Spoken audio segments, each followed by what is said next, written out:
understand you now. You're fulfilling your destiny. Show me again the power of the darkness. D20 Radio, where gamers roll. D20radio.com.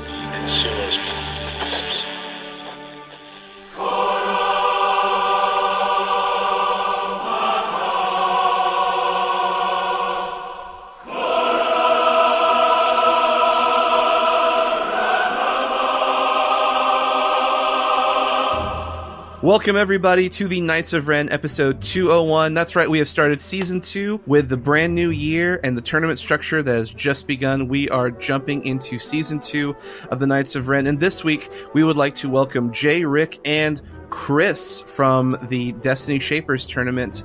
How are you guys doing? Doing good. Doing well. Thanks for having me, guys. Yeah, and you are also our very first Patreon, so it is really an honor to have you on. It's been a blast. We've hung out and talked before in different iterations, so this week we're going to jump right in and talk about tournaments, decks that we've been playing, tournaments that we've gone to, and Jay, you're first up on deck with some of the stuff that you went through this last weekend.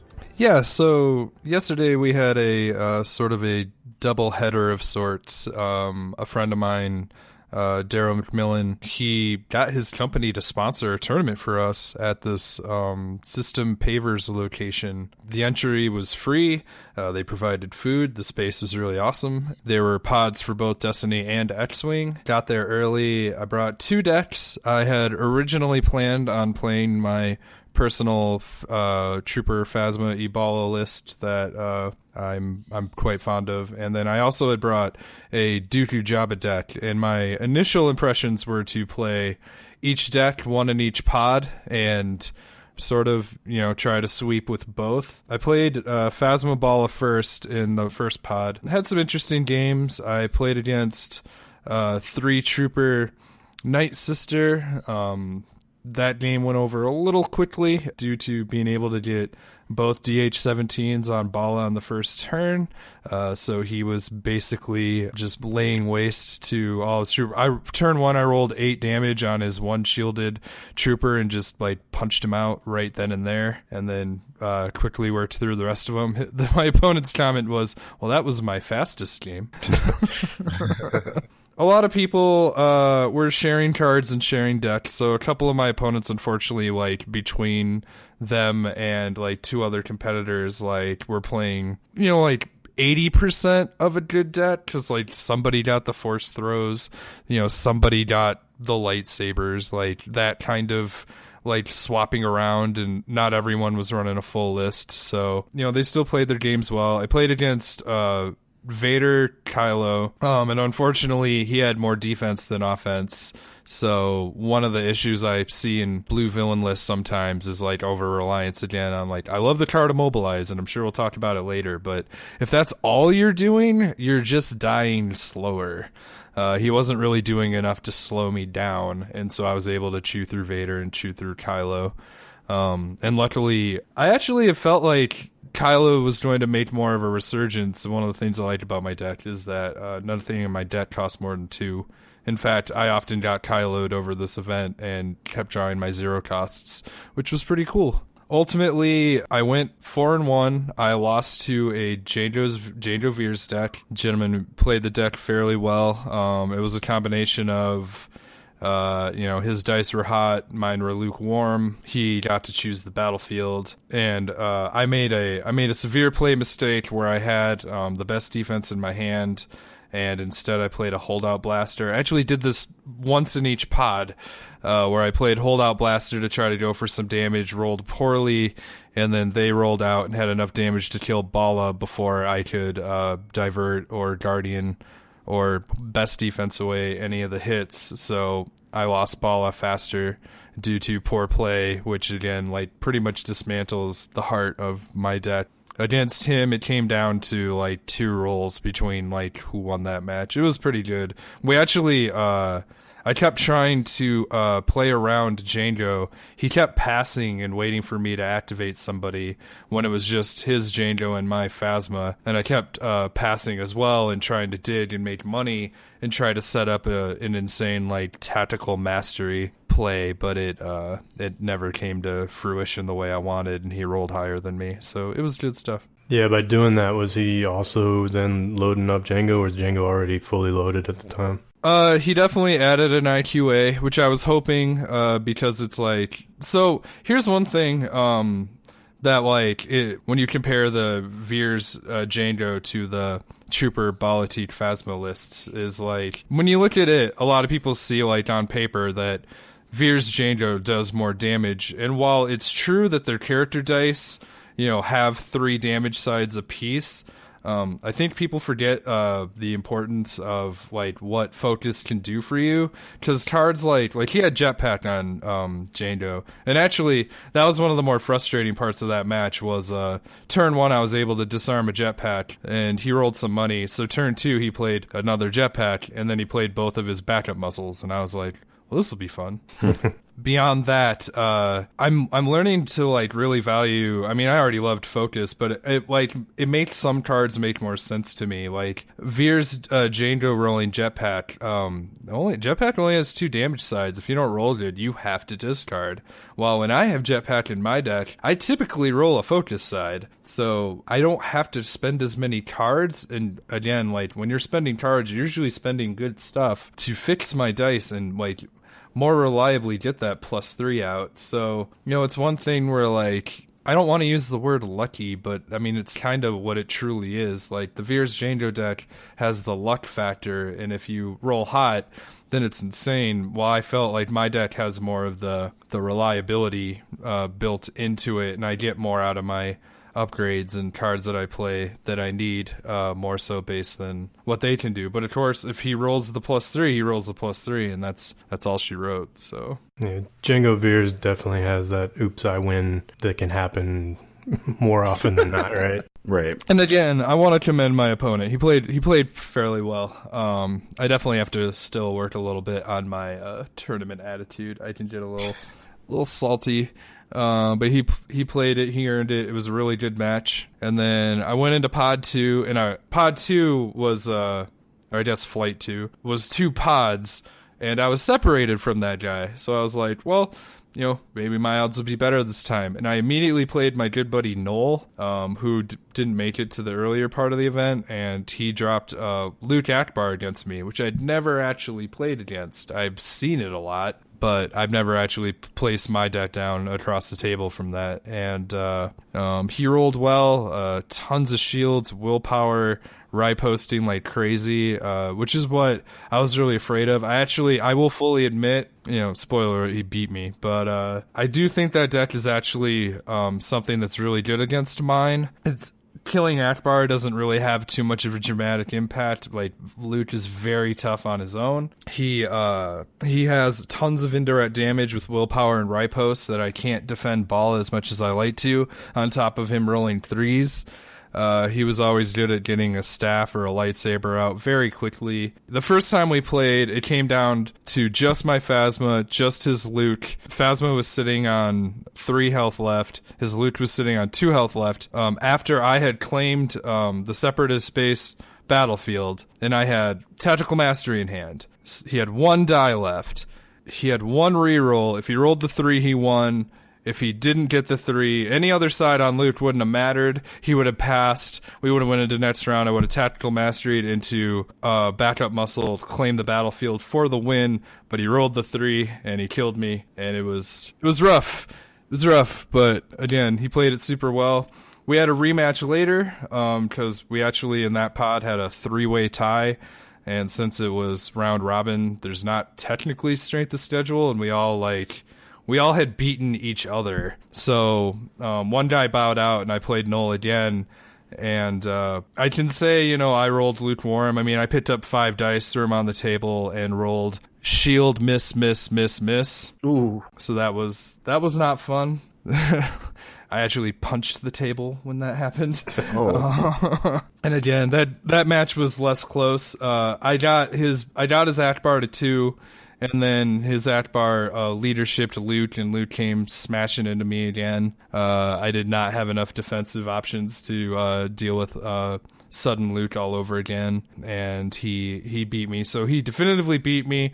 I can see a lot of ways that deck is pretty strong. And I mean, I built the Bala list, the Bala Phasma list. Its true intention is to eat away at 3 and 4 lists, which it does, I think, phenomenally well. I'm learning that, I only lost to double elite decks, and Luke Akbar isn't double elite, but two character lists, which I felt like always having flank online and what I felt was like stronger mitigation could carry me through. But I need more practice with the matchups, and I can see their advantages. So overall, I learned a lot. I had a lot of fun. I took second in both pods, so I can't be too upset. I think my deck tried very hard, despite my dice. Yeah, I look forward to playing more. It was cool. I won a whole lot of tokens.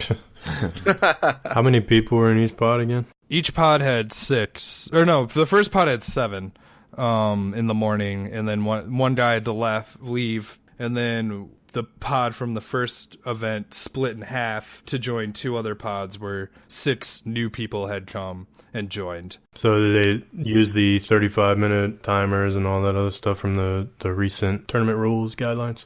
We were supposed to. I don't know why, but I was the only person timing their rounds. Like, everyone has a phone. But, and even I thought I hit the button and I didn't. But, I mean, my deck doesn't go to time, so I've never worried about it too hard. But there was a game that went to second tiebreaker. It was Kylo Grievous Trooper versus Trooper Night Sister. They had the same amount of health, and the difference was the Trooper Night Sister deck had one more card in its hand, and that was how that deck won. Yeah, that was really impressive. So I have a question. We've actually started to see this Luke Akbar deck kind of poke its head out of the meta and show up in different places. What exactly is the purpose of the deck? I mean, you're running 2 Luke dice, so your potential to roll 6 damage is fairly good. And then you use leadership to roll Luke a second time, so you could get out, potentially 12 damage if you get the good rolls. I know Akbar's got that 2 focus side, so you're definitely using him to make money or focus Luke into 6 damage. But what else does the deck do? Because obviously it presents a threat to, not only your deck, but other decks that it faces, because it's dishing out ample damage. Yeah, so a lot of people look at the Luke Akbar deck and think it's a bad Vader Raider, and the 2 decks are good at doing 2 very different things. Like, Vader Raider tries to abuse Holocron, it tries to get lucky rolls on the Raider itself and trigger its ability, and Vader's always choking you, which is a good ability. But what I am very, very much learning and seeing from Luke and from the card promotion is how impactful actually drawing a card can be. As Luke activates and you get more gas, you're more likely to get an early, getting a Ray Staff on Luke. Ray Staff is really brutal. It has a 3 damage side.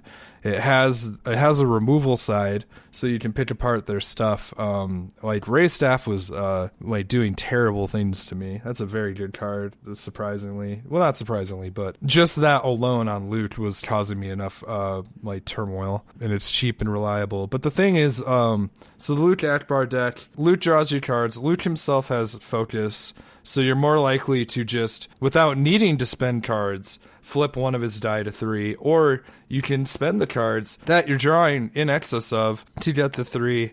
You play, he was playing defensive stance and dug in, throwing shields on Luke and then throwing shields at Bala before I could chip him off.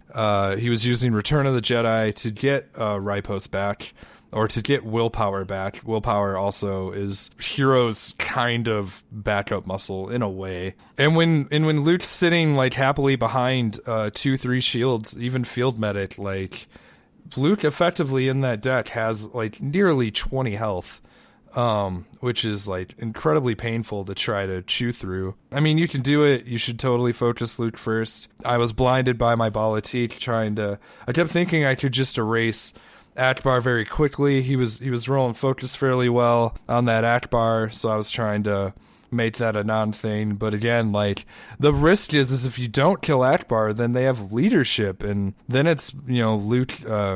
Like, Luke activating twice in one round is way more devastating, in comparison to, say, Bala. And again, he draws another card. He gets the stuff he needs. He gets to his answers. He gets to his removal. He gets to his healing. It was like, there's a very cool reliability to the Luke Akbar deck that the Vader Raider deck doesn't benefit as much from. And again, I'm sort of saying the same thing as I did with like Jango Veers versus Phasma Bala and like reliability versus lucky. I mean, but that's kind of essentially the difference. Is like Luke Akbar has a lot of focus, has a lot of draw, has a lot of healing, whereas Vader Raider like has just a lot of consistent damage potential. And when it's hot, and when it's hot, you're dead. But like even my friends who play religious amounts of Vader Raider tell me, like when it's cold, I mean that deck doesn't really do anything.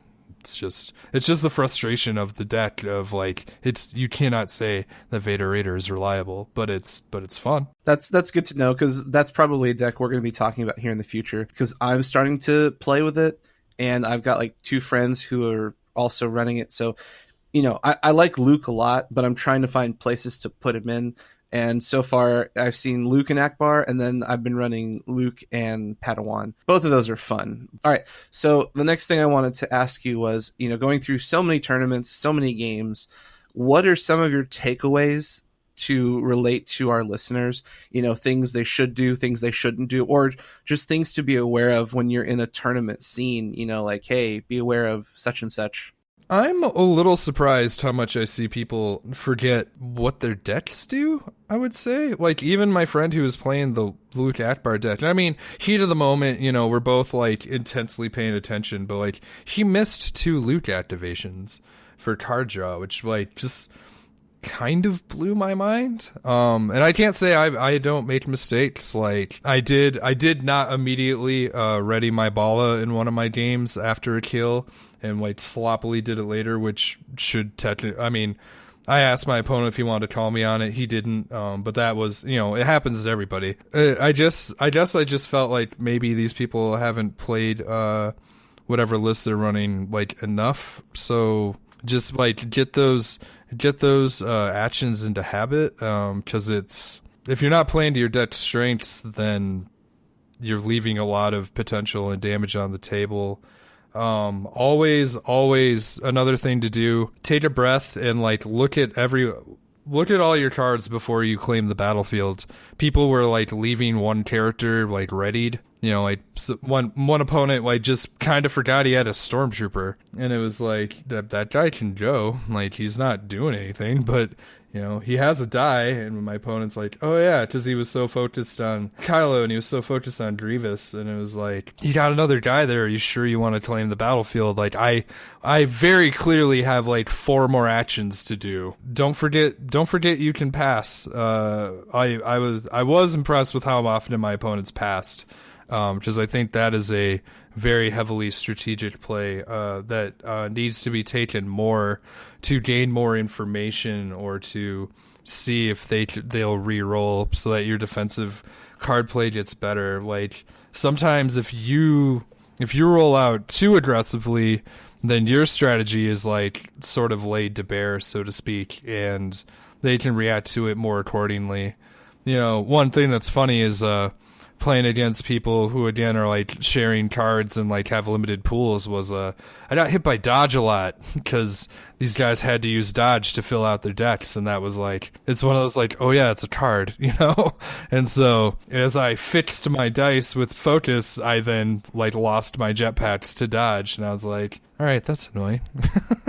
I think you're going to be seeing a lot more dodge here.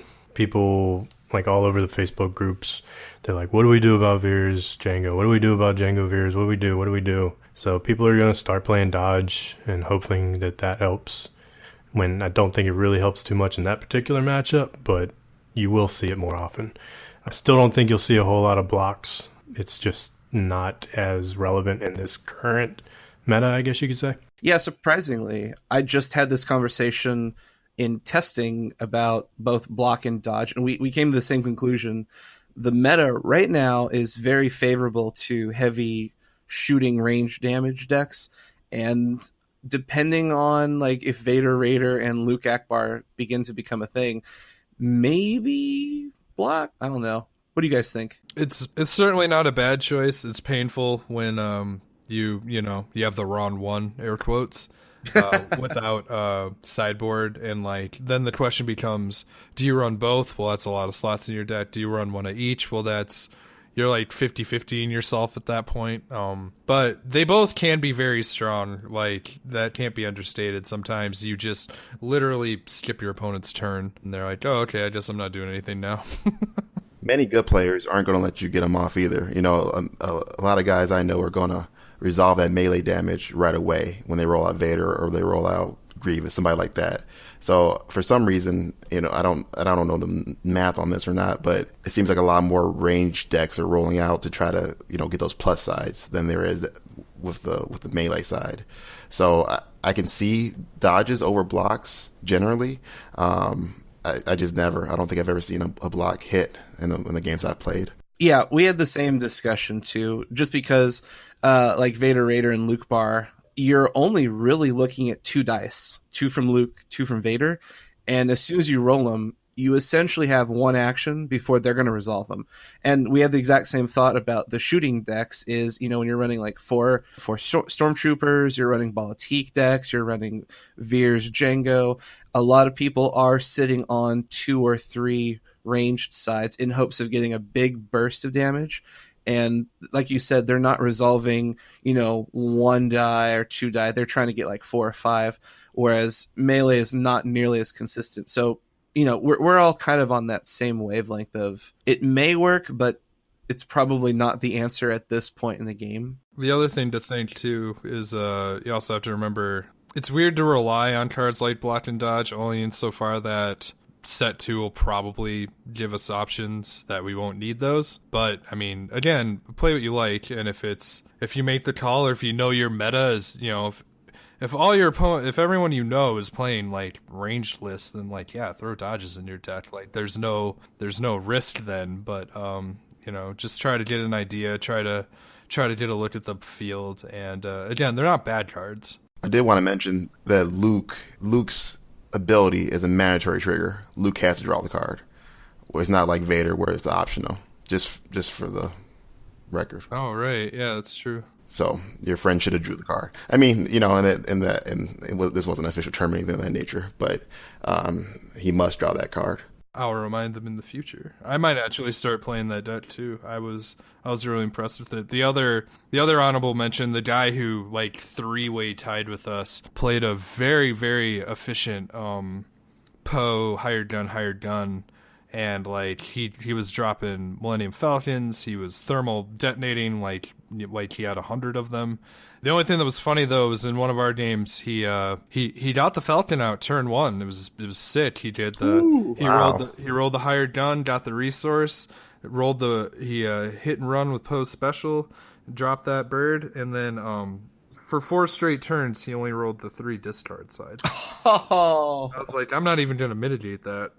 It's like, I'll let you deal with that while I keep doing my thing. And he had a very good attitude about it. He's like, it's a dice game, can't get mad at dice. And I was like, I don't know, man. It's 4 times. 4 times. I'm getting mad for you. Like, I've got a worse one. I was testing a game with my Go-Go Power Rangers deck, and I had 4 +2 modified sides with needing 1 base damage. And I had like 5 resources. So I used Night Sister 5 times to re-roll my TIE Fighter, because 50% of that die, something is going to happen. I'm going to kill someone. Balatique is going to reactivate. I'm going to win the game. I would have done it in a tournament. I killed my Night Sister to do it, and I rolled the TIE Fighter special 5 times in a row. Didn't get the kill, wasted an entire character, had no cards in hand, and I lost the game because of that swing. And it was like, all I needed was 1 range damage, just 1. Anything would have been fine. It was so disappointing, because I'm just like, all I got to do is roll 1, I'll deal 9 damage and kill somebody.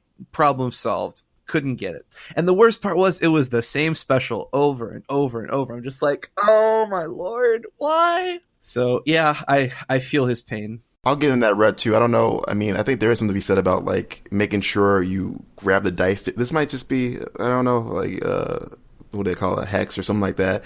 But making sure you get that dice and shaking it differently, because I'll roll fast and it'll come off my hand the same way, and it seems to go the same side.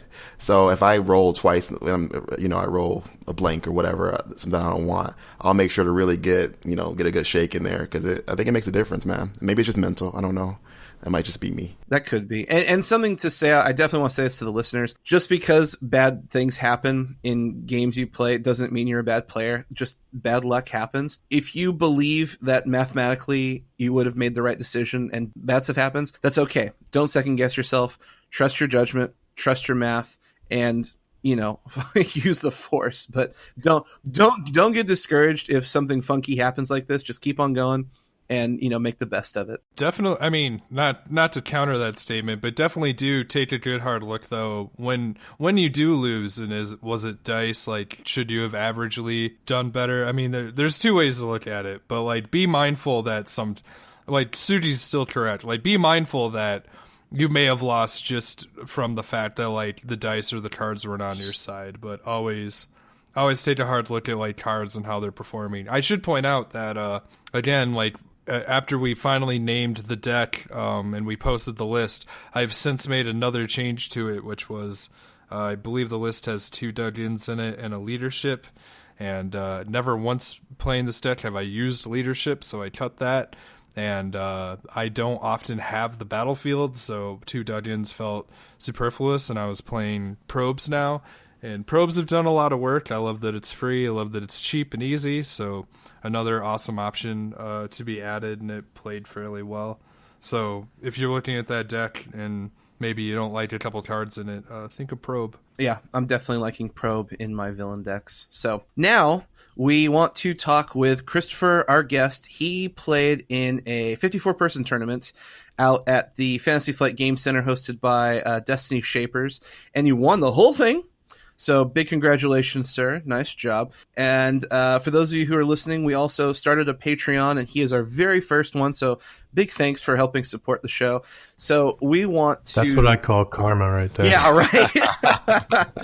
Yeah, you support you guys, you win tournaments, huh? It can happen. No guarantees. Well, first of all, I want to say thank you guys for having me on the show. I think the podcast is great. Obviously, that's why I want to support you guys. I've been listening to since day one. I met Jay at Fancy Flight back in, what was it? I don't even know now. November, yep. And got talking to him and heard about the show, and I've loved every podcast. I listen to it while I walk around. So thank you guys for all the hard work you guys do. But the tournament was held by Destiny Shapers, as Sug already said.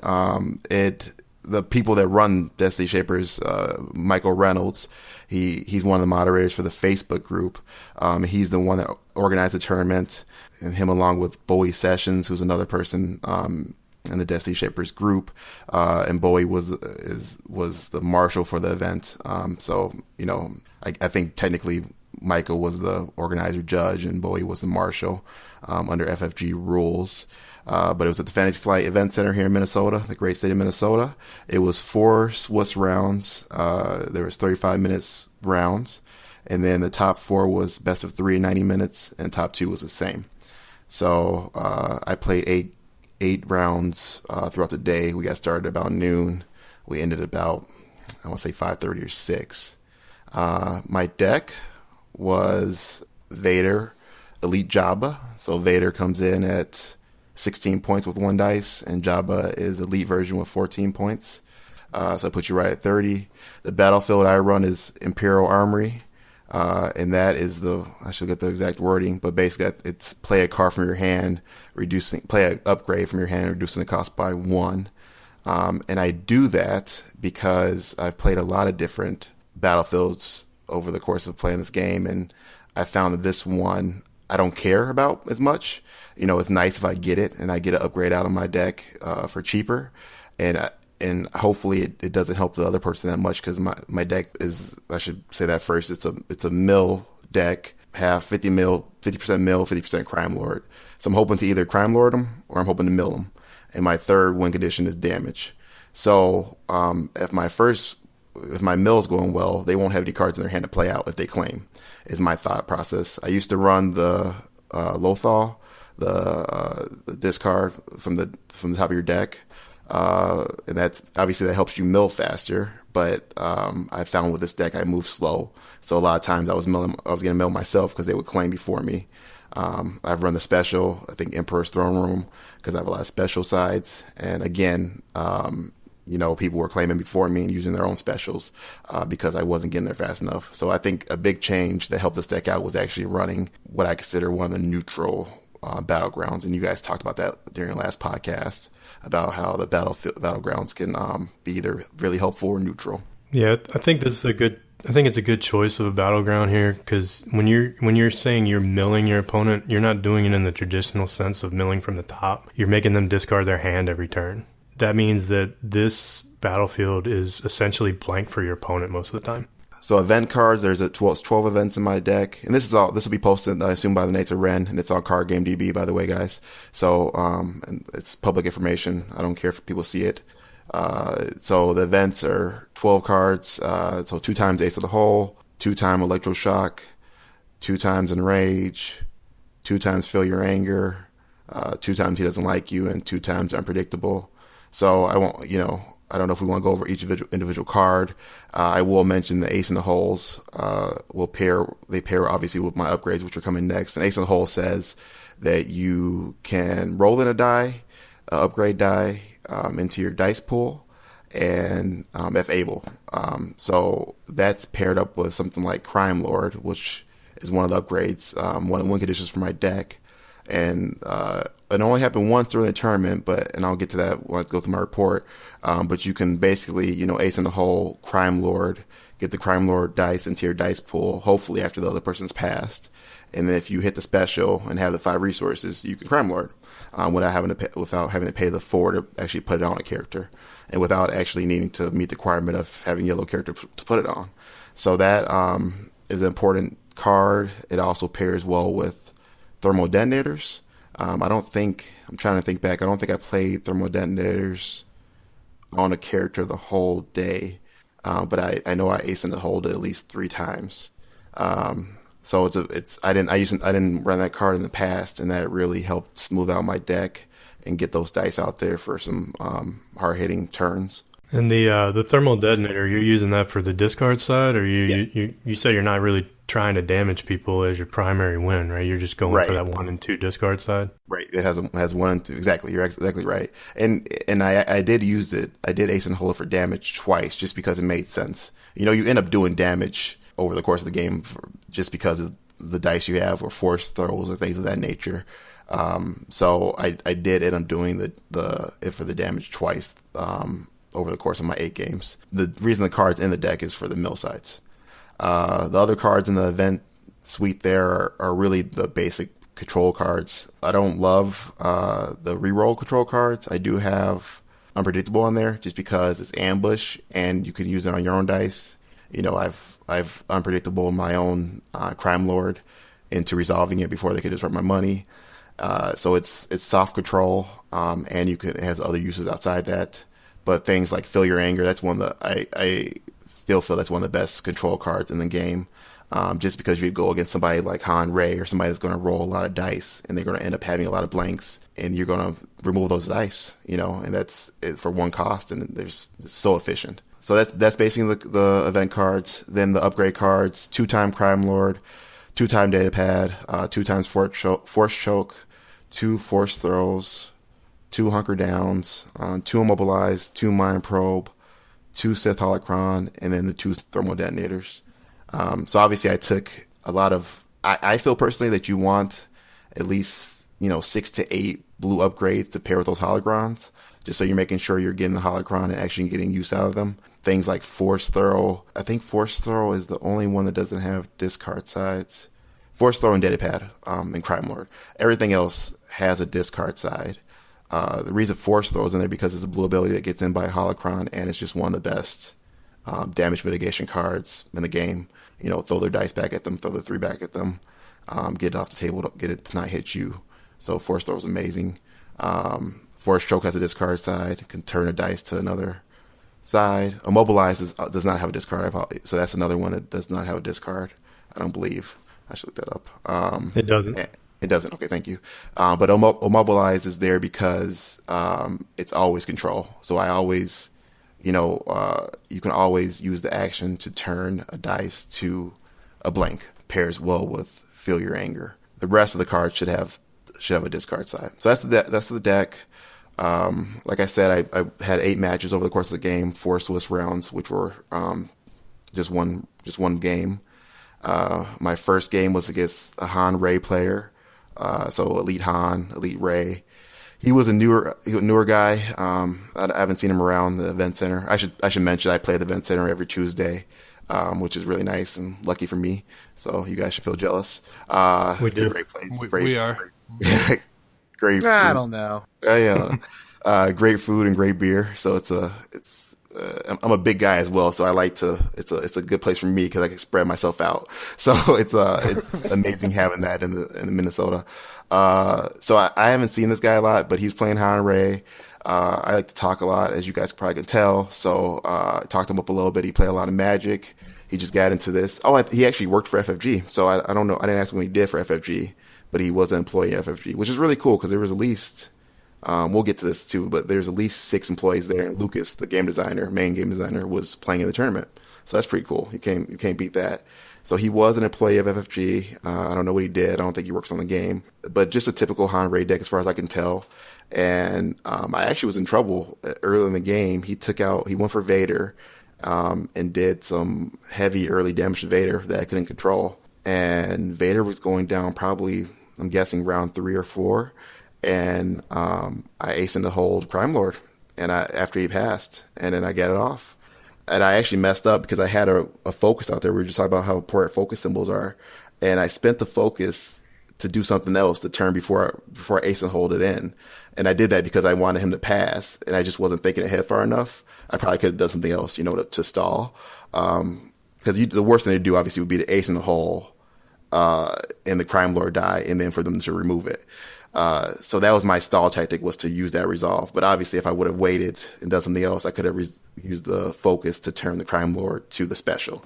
So I ended up using, I think, 3 cards out of my hand to keep rolling it to hit the Crime Lord, hit it, spent the 5, and I Crime Lorded Han, which just put him on back foot. I think Ray probably had, 5 damage on her, a holdout blaster, and something else on her. And I just she wasn't able to do enough damage before I milled him out, and probably 2 more rounds after that. So that was first game. Second game was was my deck versus Kylo Dooku. It's a guy I play a lot. And I actually was really worried about Kylo because Kylo has a special, obviously, to look at your hand and do damage to a character based on the upgrade cost of that upgrade, or that card.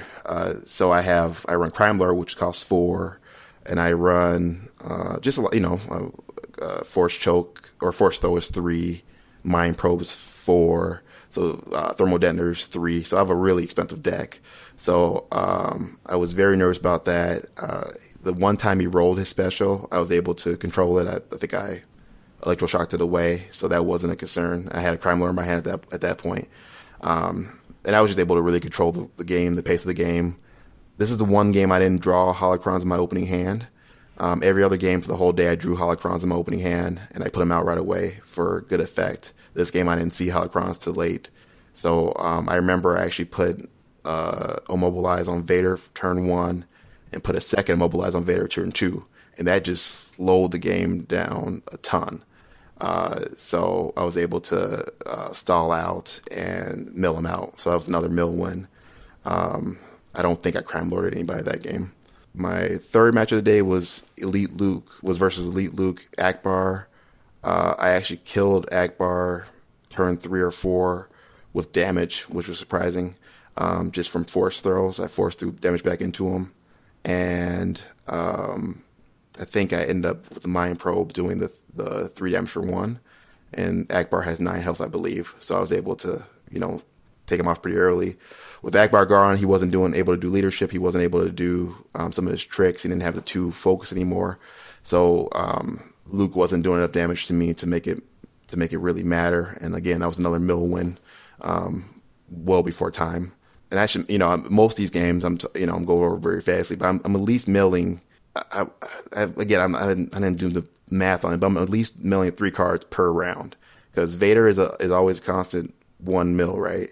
And I'm generally rolling, either straight rolling with all my 2 Jabba dice a mill, or I'm focusing into that mill, because Jabba sides are 2 focus, 2 1 focus sides, 2 disrupt side, and a 2 discard side, and a blank.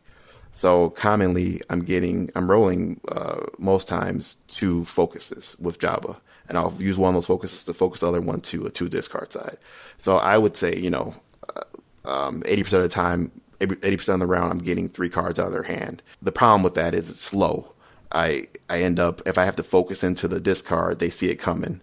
So by that point, assuming they've claimed and they've played a card already, and then Vader's gone, they have 3 cards in their hand, they see I'm doing that, they're probably going to get a reroll out of that.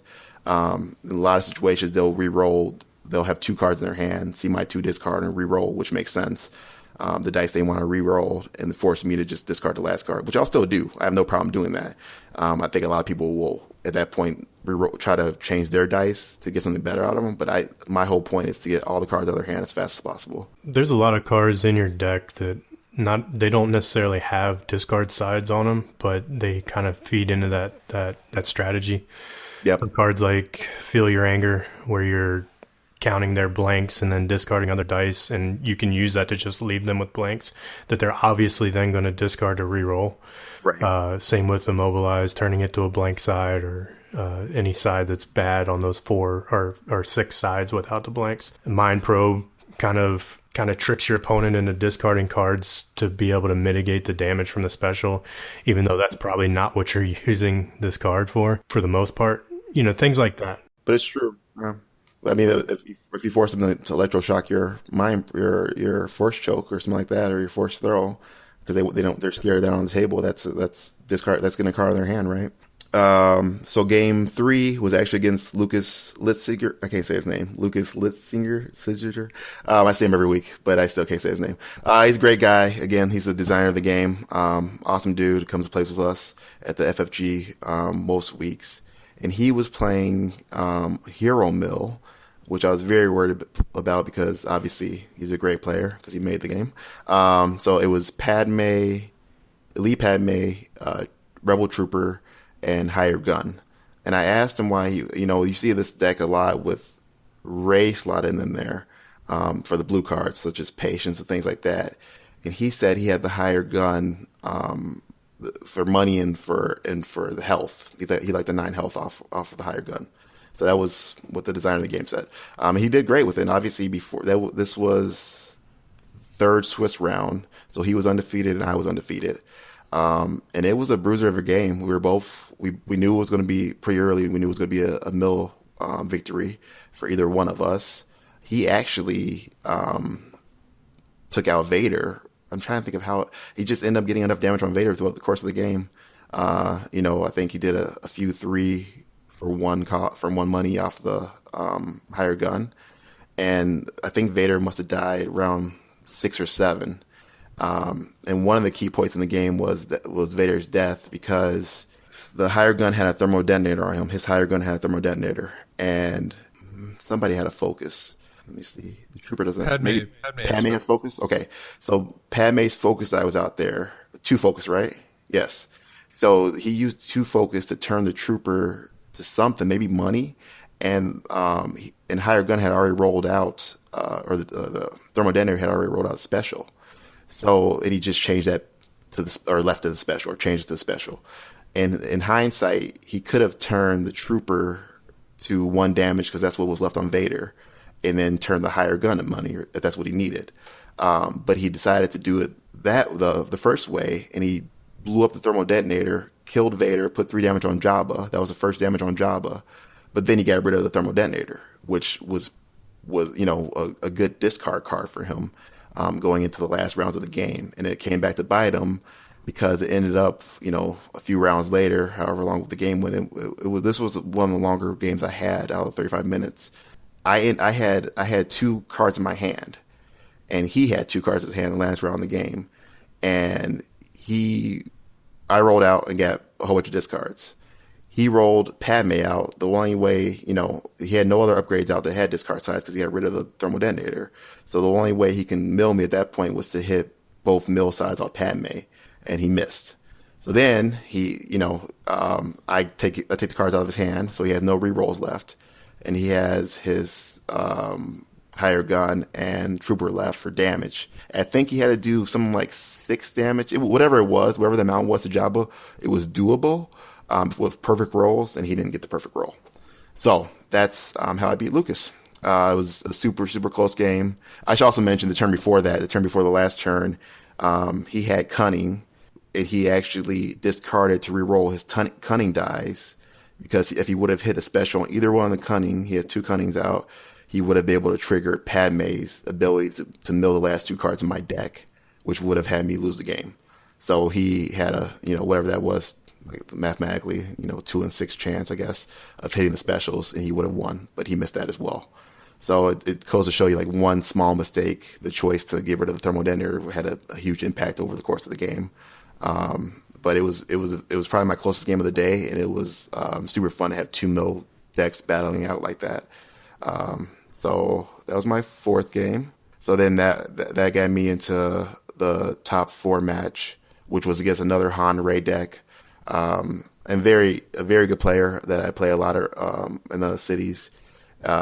He doesn't have as much product as some other people, I think he put on Facebook what his deck list was. I think he thinks it's a little subpar. He obviously made it that far, and against me, I feel like he had pretty poor rolls. Obviously I don't know what cards he had in his hand necessarily, but I got off to a good start discarding cards game 1. I think I got Crime Lord out turn 3 or 4, and then I Crime Lorded Han a round later. I don't even know. I think Data Pack gave me a lot of money that round, and I was able to get Han the next round, and he scooped because he wanted to go to game 2 and hopefully go to game 3. And the second game, again, more of the same.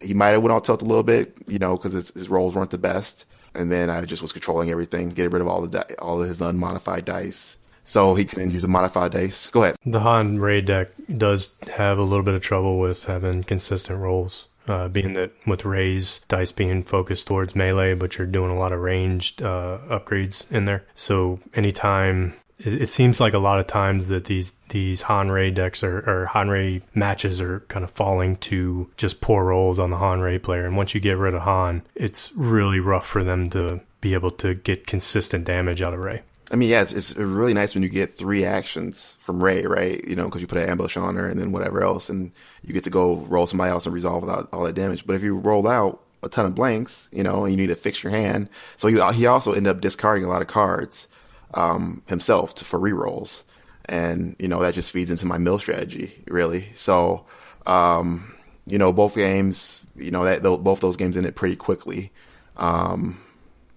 The second game, I actually crime lorded twice. So I crime lorded Han, round 5 or 6, and then 2 rounds later I crime lorded Ray. And I even I said, because I just want to make sure he saw the special out there. I had special and I had 5 money. I said, because he went on to make his move. I said, you see I have, can you control that die? And he goes, no. And I was like, okay, well, because it's kind of a little anticlimactic way to win, but I mean that's just the way it goes with my deck. So that put me in the top 2 with Jango Jabba, which was a bruiser of a game. 2 Jabbas facing each other and a lot of discard going on. So the first match, I just got ahead of him, I think. I obviously have more discard focus, so I was able to get some cards off his hand early. He also didn't have the best start. He didn't see any upgrades his first round. So that really hurt you, put you on the back foot when you're not getting any upgrades out each round. So I just outpaced him, really. And then I believe I crime lorded Django, and then I feel like the first game was a mill. I'm not certain about that. Either I crime lorded Jabba or I milled him out in the end. I can't remember how it ended. The second game I do remember very clearly because obviously that was going to be my win for the whole tournament. And again, back and forth the whole game. He got upgrades out that game, that game early. So it was a closer game. He had cunning out, and I got he used cunning to mind probe me for 5 damage on Vader. So Vader actually died probably round 4 or 5. He obviously runs fighting dirty, which basically says, I'm not looking at the card in front of me right now, but you can remove dice in your dice pool, yellow dice, and do a damage for each dice you remove. So he was within, let's say 6 damage to kill Vader, and he had 7 dice rolled out, so he was able to remove all the yellow dice besides 1 to kill Vader early before I wanted Vader to die. But at that same time, that same round, I was able to kill Jango either through damage or other. I don't think I crime lorded him that turn. I think he must have had just a few health left on him, so I killed Jango. So then it's just Jabba versus Jabba for the win. And 3 turns later, 4 turns later, whatever it was. And I also, at this point, he has a ton of money. I think at one point he had 10 money, and I had 3 or 4. And he has cunnings on Jabba. So if he rolls his special, he can use my crime lord to crime lord me. So at that point, it becomes a real head game because I need to control his cunning dice while trying to get money from my own crime lord and my own crime lord dice. And I was able to do that. I actually had a turn where I disrupted 8 money of his 10 money to put him back down to 2. So that helped me not worry about the cunning as much. And then 3-4 turns later, I just had the perfect roll where I had 5 money. I rolled Crime Lord. We both were sitting on, I think he had 3 cards in hand. I had 2 cards in hand. So I rolled Crime Lord with the 5 money, and I rolled the discards I needed. So even if, with his next action, even if he was able to disrupt my money or discard cards on my hand, I still was going to be able to discard cards out of his hand or Crime Lord and claim before he would be able to do it, since I was going first. So I just had the perfect roll I needed to win the game. And that match. I think they put on the Facebook that match took us 47 minutes. The second of the 3 matches, which makes sense just because at the end there we weren't slow playing, but it was so close and so tense that obviously we were all thinking about our actions because every little thing mattered a lot. So that was the only time all day that I would have went overtime over the 35 minutes was that 47-minute match. So that was a quick overview of my day. So any questions you guys got? So the big first one is definitely, there's a lot of debate.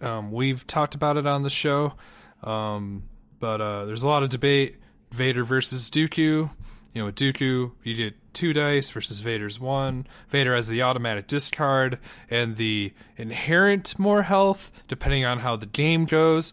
Dooku can have less or more than Vader health, depending on how factors work and how many modified die and if he's getting beat up by backup muscle and all that stuff. So why did you choose Vader over Dooku?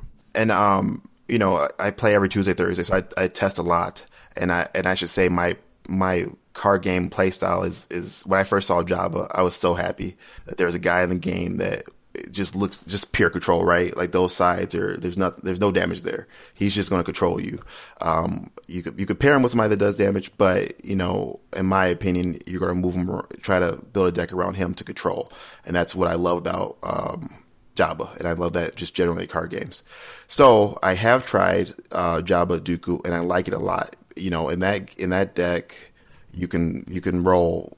You could discard 5 cards from the hand pretty easily. With a mediocre roll.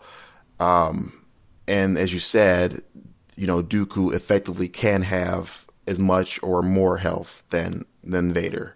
Why I went back to Vader was really to give me that third option of damage.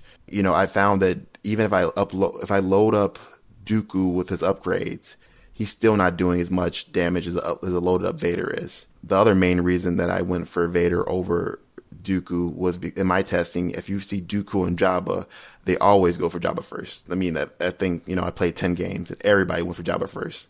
Obviously, if Jabba dies early, then it's harder for me to get my Crime Lord off, which is a win condition for my deck. there's no reason to go for Dooku over Jabba, in my opinion. If you play Vader, people have a decision to make. You know, if I go after Jabba, he's going to be loading up Vader the whole time, and then there's a good possibility that, you know, I'm still going to get milled a good amount before I kill Jabba, and Vader's going to be loaded up to either mill me or to do damage.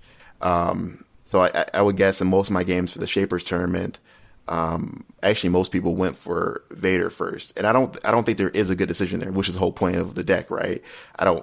If somebody's asked me like how to play against this deck, I think it's a crapshoot. You could go after Vader first. Vader's tough to kill, but if you go after Vader first, I'm loading up Jabba and I'm probably going to get Crime Lord out.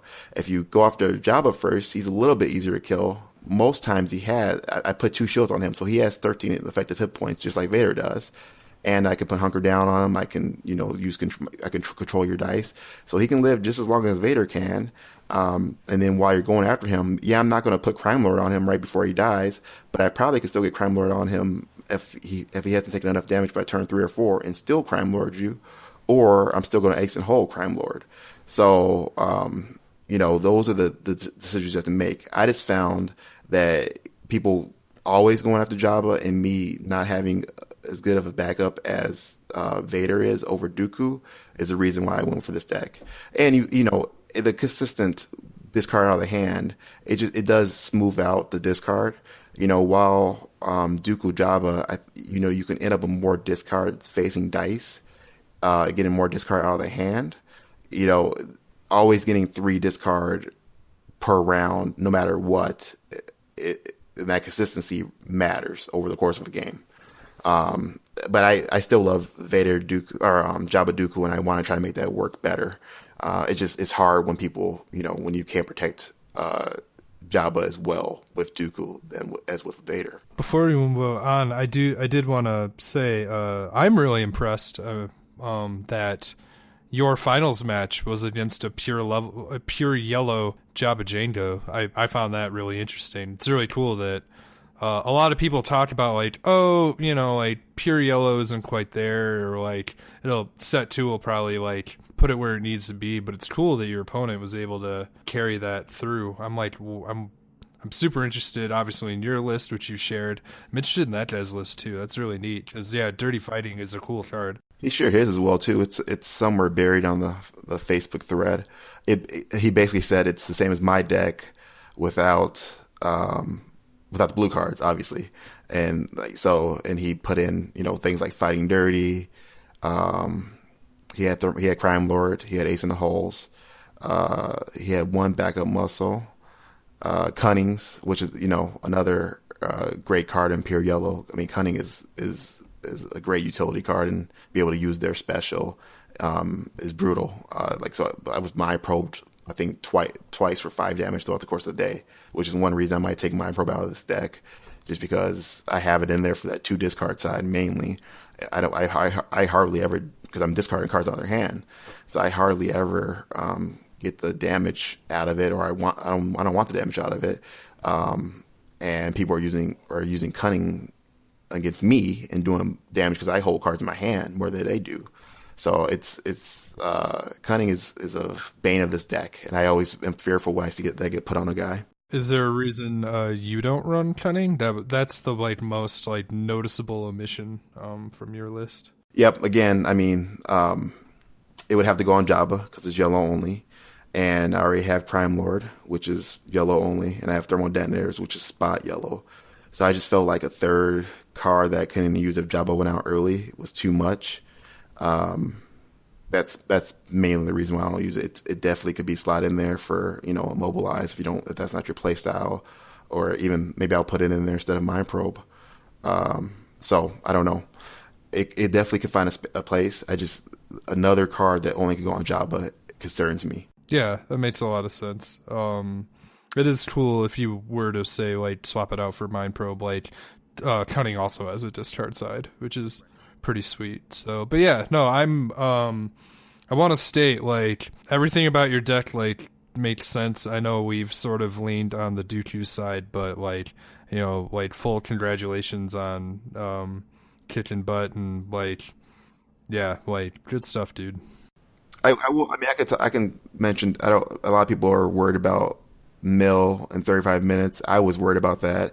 I think that obviously, if you look at the tournament breakers that FFG put out this week, the first breaker is health left in your deck, and the second is cards left or health left on your characters, and then cards left in your deck. Mill is a risk to run mill in 35 minutes because you know if you go to time, you're not going to win the tiebreaker. I didn't have a problem with the 35-minute rounds. I think when you are taking options out of people's hands, they don't have much to do with their turn. So that there is that part of it. Can people slow play? Sure. Will you end up a situation where people slow play? Maybe. I think that's a meta call, and that's a risk you take playing mill in Destiny at this point. Is that you may not be able to. You may go to time, and then it's not going to end in your favor. Just because, if you haven't been doing damage the whole time, the same thing with Crime Lord. If you haven't got your Crime Lord off, or even if you got it off and they still have more health left than you on that one character, then you're going to lose the tiebreaker. But I found it to be no problem over the four Swiss rounds. The only time it became an issue was the final match, our second game, where we went over. If you break it down 90 minutes, you have 30 minutes per game, and we obviously went over 17 minutes over that for our second game. But I don't think Mill's dead. I don't think the writing's on the wall. Obviously, I won a fairly big tournament with it. I will mention I don't think I went against any. I would consider Han Ray a aggro deck where they can roll really hot. I didn't face Veers, Django. When I've played this deck in the past, I'm very fearful of seeing Django with a jetpack. Or two jetpacks, just because they can roll out 7 damage. They get hit all, they get that +3 and then his 2 dice, 2 sides. So they can roll 7 damage and you can't respond to that before they resolve it on you. And I don't care what deck you are. You can't, if you're Vader or if you're Palpatine or whoever, you can't take 7 damage and hope to win the game, in a round. So, any of those glass cannon decks, if they get going and they have good rolls, there's not much you could do, which is part of the reason I like this game generally. Is just because there's a lot of give and take, and if people roll hot, they roll hot, and then you lose the game and restart it, run it back and play another match. So that's my viewpoint on Destiny generally. Sorry. Yeah, one thing I wanted to talk or kind of add on with the 35 minutes with Mill, like you if you're playing Mill, you should be doing some amount of damage. Like, not only just incidental damage, but it helps to keep you from taking damage, right? In your deck specifically, you have Vader dealing damage, you have Crime Lord to get rid of characters, and that doesn't mean that you're an aggro deck. It just means that you're able to get rid of problem characters if you need to, right? And something into the Timebreaker thing, it counts characters that are killed. It doesn't count if you did the damage to them. So if you're running up on 34 minutes and you got 6 damage on Rey and Han is full of health, if you Crime Lord him, now you're winning on both tiebreakers, right? So, and it doesn't matter that you went to time and Mill won a game that went to time, right? Like Lucas was playing Padme, Trooper, Rebel Trooper, and Hired Gun. Right? Most people have been playing 2 Trooper in that list. So that list doesn't do the damage that the extra Hired Gun does. It doesn't have the extra health that the Hired Gun does. The Troopers are dealing damage to themselves half the time. You see what I'm saying? You have to build Mill in order to either A, mill their deck out or their hand super fast, or you have to be able to kill off one character or so. Or otherwise, they're going to do too much damage to you. The Padme 2 Trooper list can mitigate enough damage, but against a dedicated aggro deck like Django Veers or Rey 2 Padawan, and sometimes Rey and Han, they're going to outrace you on the damage before you can get rid of the cards. So just keep that in mind when you're building your mill decks, that you need to do a little bit of damage, at very least, to mitigate the damage coming back to you. Yeah, I think in this deck, obviously, Crime Lord's a big part of it. Most of my wins came they were mill wins, but that was because I crime lorded one of the characters, so I was able to live long enough, as Rick just said, to get to the mill part, right? So that's why it's kind of a two-path thing. If I can crime lord both of them, fine. But it's pretty unlikely that I'm going to get enough money. That's 14. If it's 2-character deck, that's 14 resources I need to make that happen, right? So if it's a 3-character deck, and again, I faced one 3-character deck. If it's a 3-character deck, I'm not crime lording 3 guys. I've never been able to do that in all my testing. So in those cases, I may try to crime lord. Oh, that was another part. I didn't tell that story. So while I was facing Lucas, I tried to crime lord Padme, because I did get crime lord out, and I thought it was a good idea to get rid of the guy that's discarding cards from my deck in my hand.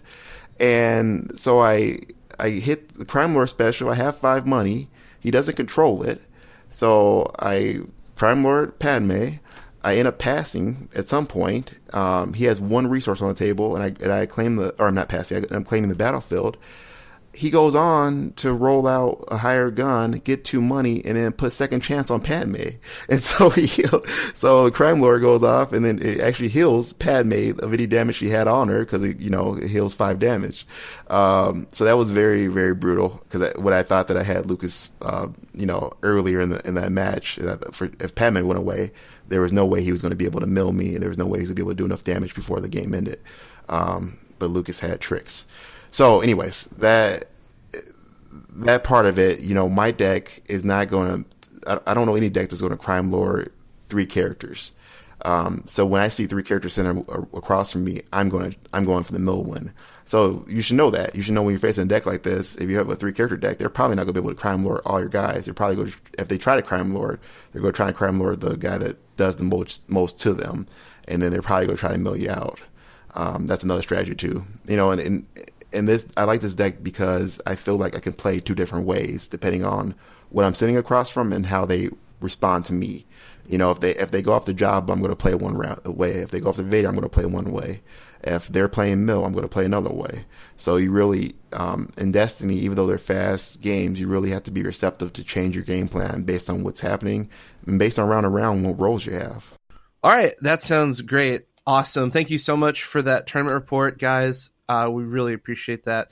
Just so many ideas, so much to, absorb, deck ideas, how to play, things to do, things not to do, ways to make, I like mill, so these are great ideas and ways to make mill functional in tournaments. As we wrap this up, Jay, you had a couple shout outs you wanted to give? Yeah, thank you again, Daryl McMillan, for hosting the event through his company, System Pavers. It was really cool. Again, giant free event. Cool guy, him and his brother. Thanks to all my competitors. It was cool to meet some people I hadn't met in the area. I reconnected with the guy, Travis and Chantel, who were in Conquest and I hadn't seen in a while. So it was cool to be like, oh, cool, you play this game too? And so that was really neat. And then, obviously, and most importantly, thank you so much, Chris, for joining us. Again, Feelings Mutual was awesome meeting you at Worlds last year. I'm eager to hang out again, and I was glad, we were able to make this happen, and I want to have you on the show again. This was great. Oh, hopefully you guys have him back, yeah. And then Chris and Rick, is there anything else you guys want to talk about before we wrap up the show? I just want to say thank you guys again. I can't talk you guys up enough. I love the show, and you guys are doing great work. And hopefully I get to come back on someday after I win Worlds. Well, thank you so much for coming on. We really appreciate you. For everyone who's listening, thank you for joining us. It is 2017. This is the first show of the year. We are so excited. We have got all kinds of stuff planned. The big one that we're running right now is we just opened up a Patreon, and that's going to allow you to pick up Knights of Ren stickers, playmats. We actually have a reward tier where you can join us on future live streams and shows. When we need a guest, we'll contact you first if you're in that reward tier. So thank you everyone for listening. We've got some more announcements that are going to be coming out soon, so keep an eye on both our Facebook, Twitter, Patreon feeds for things about that. And otherwise, thank you so much for joining us this week. Happy New Year, and may the Force be with you.